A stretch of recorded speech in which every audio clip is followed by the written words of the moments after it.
I made tofu bread. It was an adventure. So you start out with 10 ounces of firm tofu, roughly drained, blended with half a cup of soy milk, 2 teaspoons of vanilla extract, 1 flax or chia seed egg, and 2 tablespoons of apple cider vinegar. And you mix all your wet ingredients first in one bowl. That's the puree, that's what it should look like. It's okay if it's a little chunky, you know, it's all going in bread. Oh, by the way, this is like a quick bread, not like a grain bread.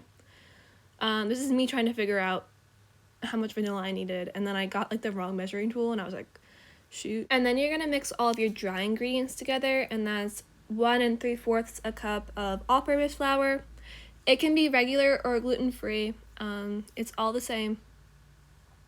Just don't use any like coconut or almond flour or oat flour, because you'll either need more liquid or it won't rise with oat flour. So just use all-purpose flour for this one. You also need half a cup of sugar. She used coconut sugar, but I used granulated sugar, and it came out fine. You can add more if you want, but I would not recommend doing less, because it was already like the perfect amount of sweetness, and I feel like if like you lowered it, it would taste kind of gross. And 2 teaspoons of baking soda, and then half a teaspoon of salt, which don't skip this step in quick breads, adding the salt, because it keeps the loaf firm in the long run. So like if you're planning on eating this all in one day, you don't have to add the salt, but like if you're planning on eating this after the first day, add the salt. You're gonna mix it all up.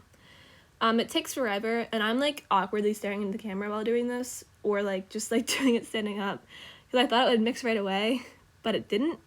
It turned out kind of chunky, so I added a tablespoon of water, and I just kept on adding tablespoons of water until it came out into like a batter consistency. And it says in the recipe that it's gonna be very thick. Yeah, she's a thick boy, but it's okay. So I went and got a loaf pan. I use a glass one because I don't trust the metal ones, and I lined it with parchment paper. And it was thick. I smoothed it out. If I seem awkward when I'm smoothing it out, it's because I do it all by looking in the camera, which is like a bad idea on my part, but I'm so shaky. And yes, preheat your oven to 350 degrees. You're gonna cook it for about an hour. It takes forever. And I had it. It was like really good. Bye.